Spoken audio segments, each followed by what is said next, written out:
तो आज इस सेशन में हम सब 15 इंपॉर्टेंट क्वेश्चन डिस्कस करेंगे जो कि आपके आगामी सभी परीक्षाओं के लिए काफी महत्वपूर्ण है। तो बिना स्किप किए शुरू से लास्ट देखिएगा और फाइनली आपको कैसा लगता है कमेंट बॉक्स में जरूर बताइएगा। तो चलिए सेशन को शुरू करते हैं। तो क्वेश्चन नंबर फर्स्ट देखिए, जीव तथा वातावरण के पारस्परिक संबंधों का अध्ययन क्या कहलाता है? जीवों तथा वातावरण का जो पारस्परिक संबंध होता है उसका अध्ययन क्या कहलाता है? इकोतंत्र, इकोलॉजी, अटियोकोलॉजी या सिनकोलॉजी क्या कहलाता है? तो यह कहलाता है फ्रेंड्स आपका इकोलॉजी। किसी क्षेत्र विशेष के जो जैविक घटक होते हैं और अजैविक घटक अबायोटिक फैक्टर, इनके संबंध को इको तंत्र कहा जाता है। ठीक है, जो कि आपको ऑप्शन फर्स्ट दिख रहा है। और जीवों तथा वातावरण के पारस्परिक संबंधों के अध्ययन को इकोलॉजी कहा जाता है, जो कि ऑप्शन आपको बी दिख रहा है। और बायोटिक फैक्टर के अंतर्गत सजीव जीव जंतु और पेड़ पौधे आते हैं। और अबायोटिक फैक्टर के अंतर्गत सूर्य, ताप, जल, वायु और प्रकाश ये सब आते हैं। और जो आप देख रहे हैं ऑप्शन सी एक्टियोलॉजी, यह केवल एक ही जाति के जीवों के अध्ययन को कहा जाता है। और जो ऑप्शन डी दिख रहे हैं सिनकोलॉजी, किसी क्षेत्र विशेष में पूरे जीव जंतुओं के समुदाय के अध्ययन को हम सिनकोलॉजी कहते हैं। क्लियर? चलिए चलते हैं क्वेश्चन नंबर 32 पे। उत्परिवर्तन यानी म्यूटेशन थ्योरी प्रस्तुत किया किसके द्वारा किया गया था? डार्विन, मेंडल, लेमार्क या फिर डी व्रिज? तो इसका सही आंसर होगा ऑप्शन डी, जो कि है डी ब्रिज। ठीक है, मैं आपको बताऊं कि उत्परिवर्तनवाद यानी म्यूटेशन थ्योरी का प्रतिपादन ह्यूगो डी व्रिज के द्वारा किया गया था। और ग्रेगर जॉन मेंडल, जो ऑप्शन बी आपको दिख रहा है, ये अनुवांशिकी का पिता इन्हें कहा जाता है, यानी फादर ऑफ जेनेटिक्स कहा जाता है। और उद्द विकास के क्षेत्र में सर्वप्रथम जो अपना मत दिया था वह दिया था वैज्ञानिक लैमार्क ने। और इन्होंने 1809 में फिलोसफिक जियोलॉजिकल पुस्तक प्रकाशित किया था। क्लियर? चलिए क्वेश्चन नंबर 33 देखिए। एक माइक्रोन होता है, एक माइक्रोन कितना होता है? 1/1000 mm, 1/100 mm, 1/10 mm और 1/10,000 mm। तो इसका सही आंसर देख लीजिए क्या होगा? 1/1000 mm। ठीक है, और इसके बारे में बताऊं कि एक माइक्रोन जो होता है 1/1000 मिलीमीटर या 0.001 mm होता है। क्वेश्चन नंबर 34, उत्परिवर्तन यानी म्यूटेशन का कारण क्या है? कैसे होता है? क्रोमोसोम में परिवर्तन, जीन में परिवर्तन, डीएनए में परिवर्तन या उपर्युक्त सभी? तो इसका सही आंसर होगा उपर्युक्त सभी, क्योंकि क्रोमोसोम में परिवर्तन, जीन में परिवर्तन और साथ ही साथ डीएनए में परिवर्तन जो है, इन सभी कारण से उत्परिवर्तन म्यूटेशन होता है और इसके लिए जिम्मेवार होता है। तो ऑप्शन डी जो है सही है। क्वेश्चन नंबर 35, पैलियोंटोलॉजी किसका अध्ययन है? पक्षियों का, अस्थियों का, प्राइमेट्स का या जीवाश्म का? तो मैं आपको बताऊं कि जीवाश्मों का जो अध्ययन होता है वह पैलियोंटोलॉजी कहलाता है, जो कि है ऑप्शन डी। और पक्षियों के अध्ययन को हम बोलते हैं ऑर्निथोलॉजी। और अस्थियों का जो अध्ययन होता है वो कहलाता है ऑस्टियोलॉजी। ठीक है, बोन्स का जो स्टडी होता है वो क्या कहलाता है? ऑस्टियोलॉजी। क्वेश्चन नंबर 36, आधुनिक मानव के अभिनव पूर्वज कौन थे? बहुत अच्छा प्रश्न है कि आधुनिक मानव के अभिनव पूर्वज कौन थे? जावा मानव, पिकिंग मानव या फिर क्रोमैग्नॉन मानव या लिएंडरथल मानव? तो इसका सही आंसर जो होगा फ्रेंड्स क्या होगा? वो होगा ऑप्शन सी, क्रोमैग्नॉन मानव। आधुनिक मानव के जो पूर्वज थे वह थे क्रोमैग्नॉन मानव। ठीक है, जो कि ऑप्शन सी है। क्वेश्चन नंबर 37, मानव की उत्पत्ति किस युग में हुई? प्लेस्टोस्टोसीन, मायोसीन, प्लायोसीन या फिर ओलिगोसीन? मानव की जो उत्पत्ति हुई है, हम सब की जो उत्पत्ति हुई है वह कौन सी युग में हुई है? तो ये हुआ है प्लायोसीन, जो कि ऑप्शन आपको सी दिख रहा है। तो आप सब अपने आंसर को मैच कीजिएगा और देखिएगा फाइनली आपके 15 क्वेश्चन में से कितने क्वेश्चंस सही हुए हैं। क्वेश्चन नंबर 38, बचाव एवं भोजन पकाने के लिए सर्वप्रथम अग्नि का प्रयोग किसने किया? आपको 4 ऑप्शन दिख रहे हैं, निएंडरथल मानव, क्रोमैग्नॉन मानव, जावा मानव और पिकिंग मानव। तो किसने ऐसा किया था? तो यह किया था जावा मानव ने, ऑप्शन सी। बचाव और भोजन पकाने के लिए सबसे पहले जो आग का प्रयोग किया गया था वह जावा मानव के द्वारा किया गया था, और इसके जो अवशेष हैं जावा द्वीप में पाए गए हैं, इसलिए इसे जावा मानव कहा जाता है। क्वेश्चन नंबर 39, मानव विकास यानी इवोल्यूशन ऑफ मैन कहाँ हुआ? मध्य अफ्रीका, मध्य एशिया, ऑस्ट्रेलिया या अमेरिका?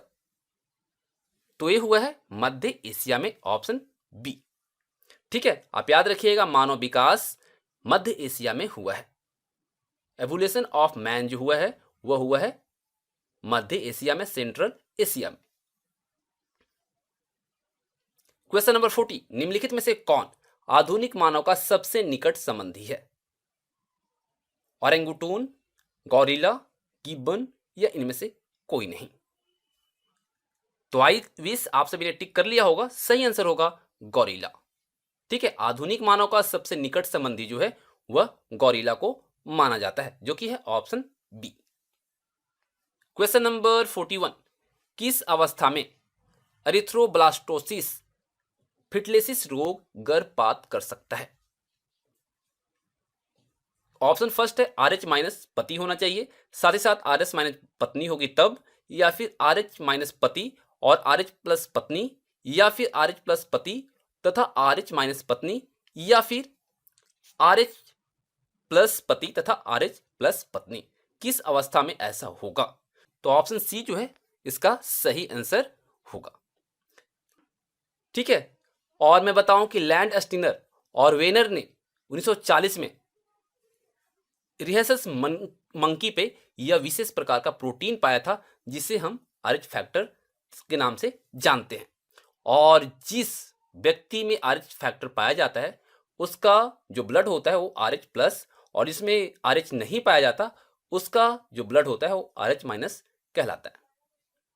हमारे देश में 97% लोग RH प्लस तथा 3% लोग ऐसे हैं जो RH माइनस पाया जाता है, और यूरोप की अगर हम बात करें तो 85% लोग में RH प्लस फैक्टर है और 15% लोगों में RH माइनस पाया जाता है।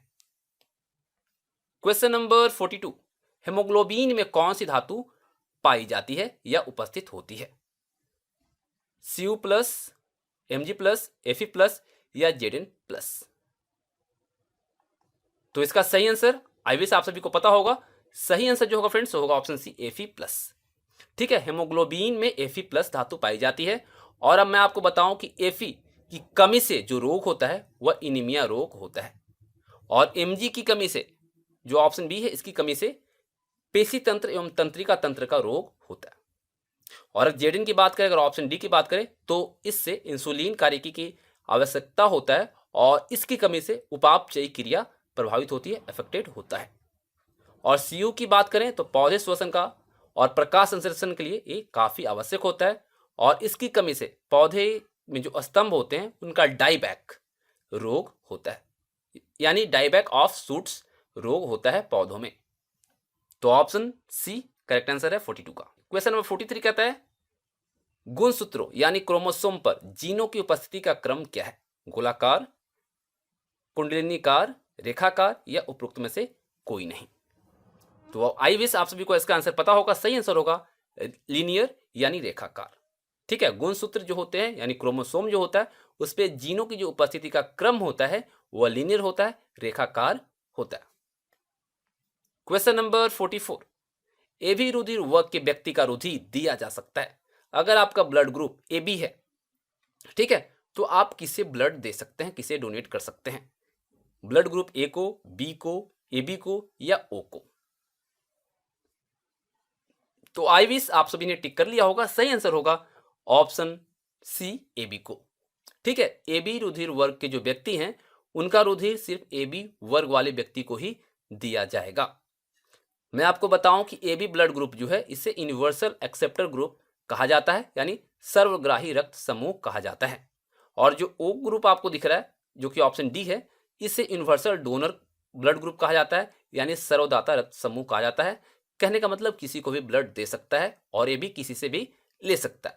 और AB ब्लड ग्रुप में जो क्या होता है, एंटीबॉडी प्रतिरक्षी नहीं होता है। आप याद रखिएगा, AB ब्लड ग्रुप जो होता है उसमें एंटीबॉडी, कहने का मतलब प्रतिरक्षी नहीं होता है। AB ब्लड ग्रुप जो होता है उसमें प्रतिरक्षी नहीं होता, एंटीबॉडी नहीं होता, और O ब्लड ग्रुप में एंटीजन यानी प्रतिजन नहीं होता है।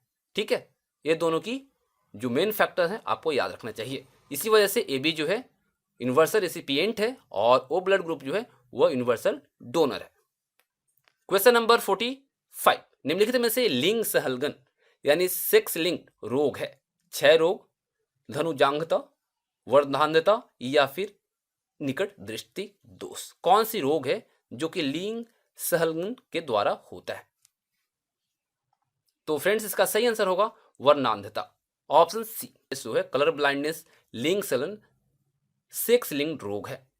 और हेमोफीलिया की अगर हम बात करें तो यह सिकल कॉल एनीमिया भी सेक्स लिंक्ड डिजीज है। ठीक है, आप याद रखिएगा, हेमोफीलिया और सिकल कॉल एनीमिया जो है ये भी सेक्स लिंक्ड डिजीज है। और निकट दृष्टि दोष में क्या होता है कि नजदीक की वस्तु जो होती है वह साफ साफ दिखाई देती है, लेकिन दूर की वस्तु स्पष्ट दिखाई नहीं देती। और इस नेत्र में क्या होता है, इसमें नेत्र जो होता है, जो आंख होता है उसका गोलक बढ़ जाता है और फोकस दूरी भी घट जाती है। और इस दृष्टि दोष वाले व्यक्ति को अवतल लेंस का चश्मा लगाना पड़ता है।